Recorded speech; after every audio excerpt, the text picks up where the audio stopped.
Yo, welcome to another episode of A Chapter a Day to Keep the Devil Away. I am Tinayeshe, and this is the place where we read a chapter of the Bible together every day until we finish the entire thing. Today we're going to be reading Exodus chapter 40. We're finishing it up. Finally. Finally! All right. If you haven't read Exodus chapter 39, you should go do that. If you're joining us for the first time, welcome home. Just be with us where we're at. Alrighty, let's get into it. The tabernacle completed.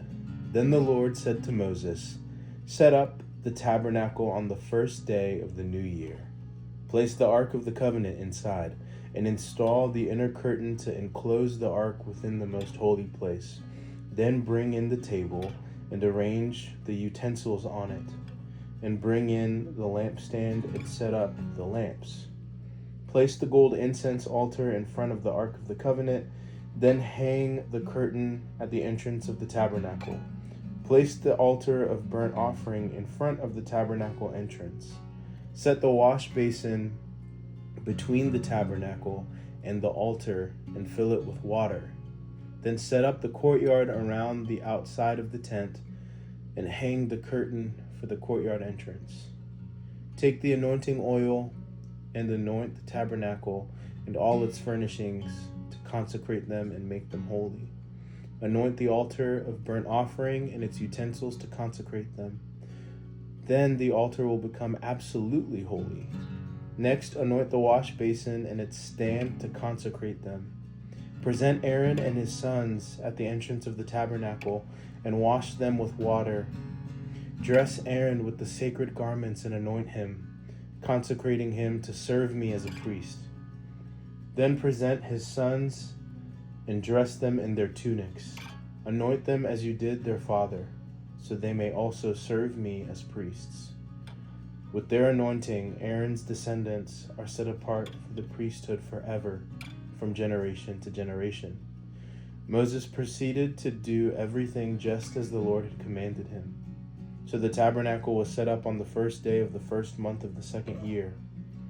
Moses erected the tabernacle by setting down its bases, inserting the frames, attaching the crossbars, and setting up the posts. Then he spread the coverings over the tabernacle framework and put on the protective layers, just as the Lord had commanded him.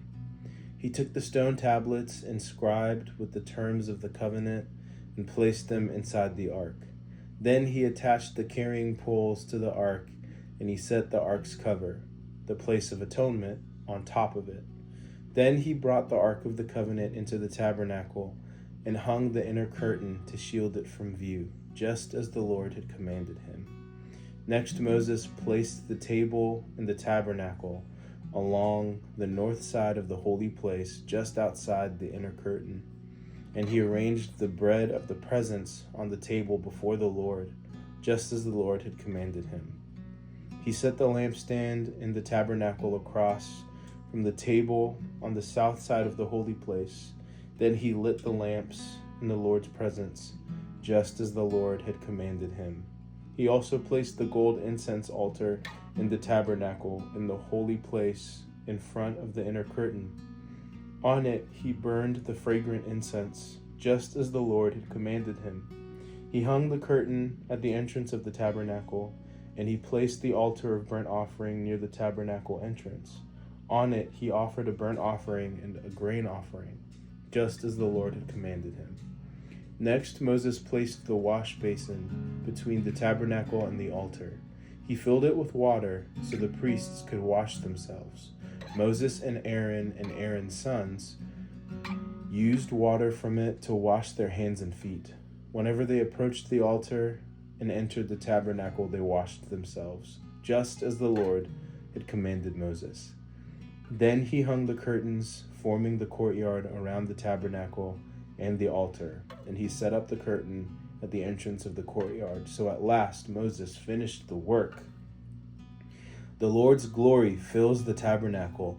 Then the cloud covered the tabernacle, and the glory of the Lord filled the tabernacle.